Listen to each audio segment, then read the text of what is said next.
WHIP. Temple gets ready to take nationally ranked number 7 Louisville as the game will be at Lincoln Financial Field. WHIP will be on the call this Saturday. Coverage begins on our station at 11:30. So let's go out to Edberg Olson Hall right now and welcome in Temple linebacking coach Mike Siravo. Coach, it's Zach Gelb and Chase Sr. Thanks a million. How are you?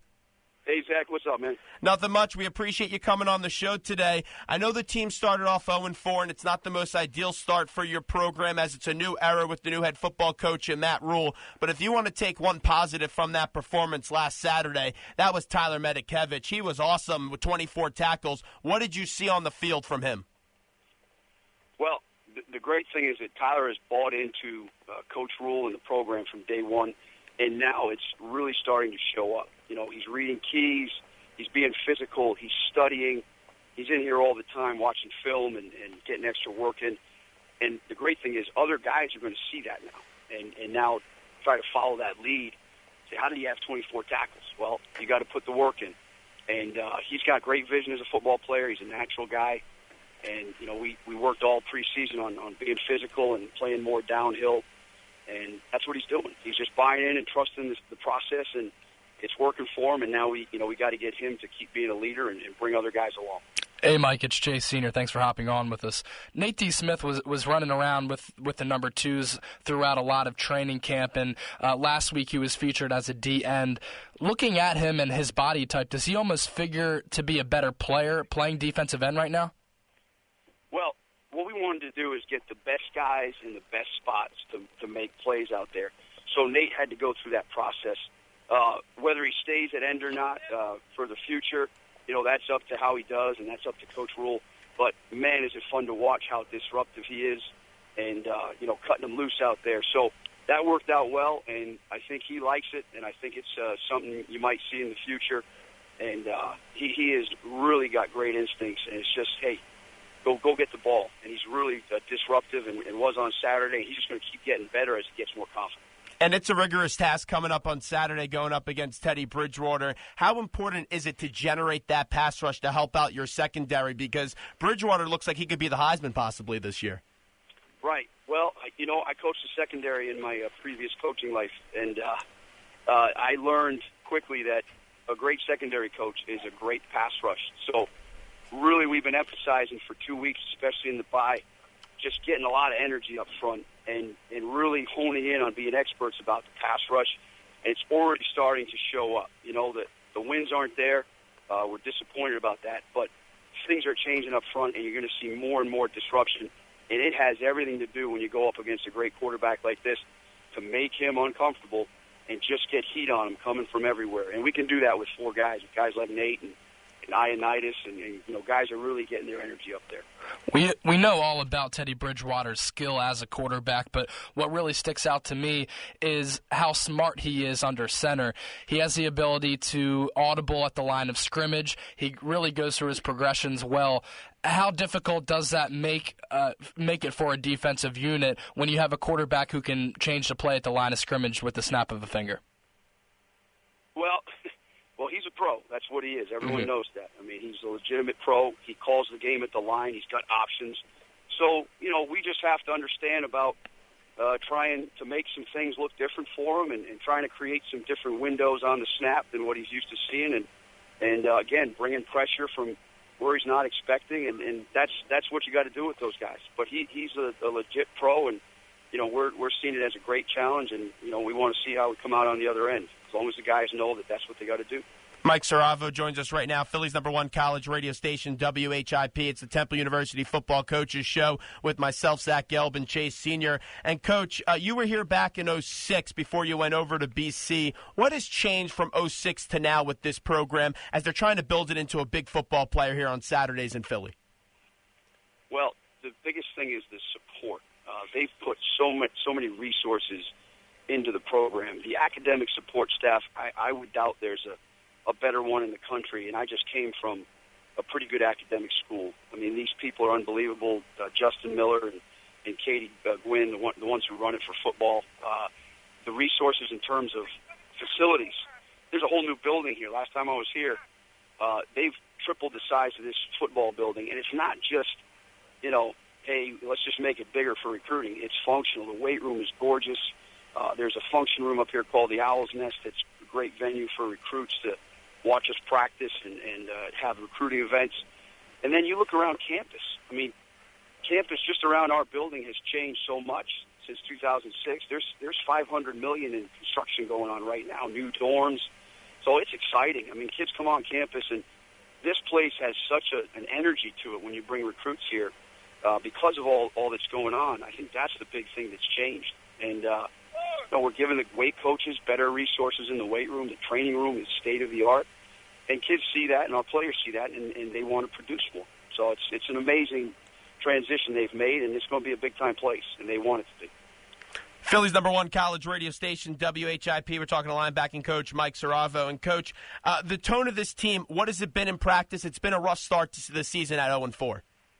I walked off the field Sunday after we got back at 5 o'clock in the morning from Idaho, and we got the guys up and ran our regular Sunday routine.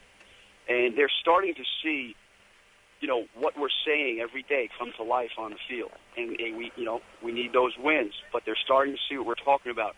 And when I walked off the field with our defensive coaches Sunday, I said, I can't believe how amazing these guys responded to that practice. It was probably the fastest, most crisp practice of the year. I mean, they just absolutely flew around, and you could see the look in their eye like, okay, we're getting this now. We understand, why it's so demanding, why the details are so important. So I was amazed Sunday, and they've done it all this week too, exactly what we're asking them to do. And we just got great kids here, and they know we're going to build a great thing here, and that we're going through the process right now. Coaches obviously want to pile up as many wins as they can in the given season, but if you're looking at some positives with this team on the offensive side of the rock and defensive side of the ball, it's that a lot of young guys are getting some valuable experience, which is really going to pay off in a couple of years. It seems as though a lot of these players really understand that they have to look at the bigger picture sometimes and realize that the future on North Broad Street is pretty bright. That's true, and we love these seniors, and we want them to win games. That's number one. We all want to win right now. This week, that's what we want to do. But you see some good young players come in, both sides of the ball. You've seen Zaire Williams play running back. Looks like he's a playmaker. We just played Sharif Finch a little bit at linebacker last week, and Jared Alwan.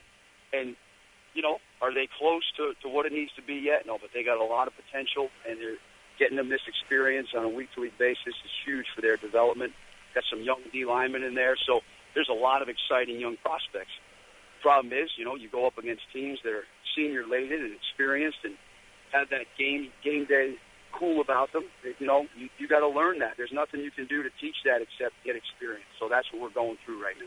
You spent some time as a recruiting coordinator in 2006 under Al Golden, and when recruits see an 0-4 start and losses to Fordham and losses to Idaho, it can, put a little bit of a damper on if they want to come to Temple or not. But if you're spending time as a recruiting coordinator and trying to get some linebackers now to come to Temple, what is your pitch on why they should attend Temple University? Well, they're going to play. They're going to play. There's going to be opportunity to play and make an impact if you're a real player. The other thing is, what 0-4 does? It gets the right kids here. The kids that want to come are going to want to be here. And as you know in any organization, you'll be successful if people want to be there. So in anything, recruiting is going haywire out there. When you start tricking kids and convincing kids to come, and then they get there and it's, something's different than what you said, you're going to have problems. But you know what we're going to have? We're going to have kids this year that want to be here, and we're going to tell them they're going to get a chance to play if they want to, if they have the desire. And they can see, these guys, we've lost 3 games by 5 points. And, every room in our building, every position room has a bounce here, a ball fall this way, get off the block this way, and the game's change. But that's the way it is every week. The first year I was here, we were losing by 50, 60 points. And, we lost 3 games by 5 points. So, the recruits out there watch that. They call us. They say, Coach, it's coming along. And they want to be a part of it because they've been here, they've visited with our staff, and they know, what we're all about. We're real people. Matt Rule brought a sense of exuberance to this program, and he was in our studio the first day when he was on the job, and he was talking about how he wants to bring a pro spread to this offense. He wants the defense to be Temple tough. In 5 years, where do you see the direction of this program? What's the vision? What would you say Temple looks like in 5 years for football? In 5 years, you're going to see a defense that is featured when you watch college highlights films about how hard they play. Because what we're demanding of them right now, I'm watching teams all across the country win football games, and I know they don't play as hard as our kids do or are going to in the future. So you're going to see a defense that is going to be what the benchmark is for how you run to the ball and how physical you are. That's it. That's not a question. So that'll be the defensive side of the ball. We'll create turnovers. And then the offense, we got some great minds here, and we got some great kids that I think you're going to see. We're going to be able to change some things up a bunch on people and not just keep giving them the same thing and really create some mismatches for guys that we'll be able to exploit on offense. I think you'll see explosive. You'll see some fast tempo. You'll see slow it down. We're going to run the ball. But I think that's what you'll see. You'll see diversity on offense and then just the benchmark for what the defensive pursuit and the physicality should look like in 5 years. Now, give me the strengths and weaknesses of your defensive unit so far. What are some things you really like, and what are some things that need to be improved on as you go up against Louisville? Is this Zach or Chase? Who is this? Zach. Zach, are you talking about the backers or the whole defense? I'm talking about the backers especially because there's been some big plays on some goal line stands where you guys have really come up big this season. Yeah, it's like I said about the Sunday practice. I said to Coach Snow after a few games, I said, I've never been around goal line resiliency like this group. And that is something, to build on is an understatement. That's something, you got something there. And these guys get down, but they got second down and we get a PI, it's first and goal on the 1, and we stop people. And are you always going to do that? No, but they're doing it consistently. And it's their resilience. It really is. And I think, sometimes the backers get credit for that. We've got some safeties, Stephon Marshall and Abdul Smith. They hit harder than any of the backers do. So they come up and they smack people. And when it looks like, hey, it's phone booth football on the goal line, here comes the safety filling from about 5 yards off. And those guys are as physical as anyone. So we got two great ones back there, and they're young. So they're just going to keep getting better. Well, Coach, we really appreciate a few minutes today. Best of luck going up against Louisville. And do the unthinkable. Go out there and beat a top 10 team. It would be really impressive if you guys were able. My friend, unthinkable for you. Well, we believe in you, Coach. Keep plugging. All right. See you.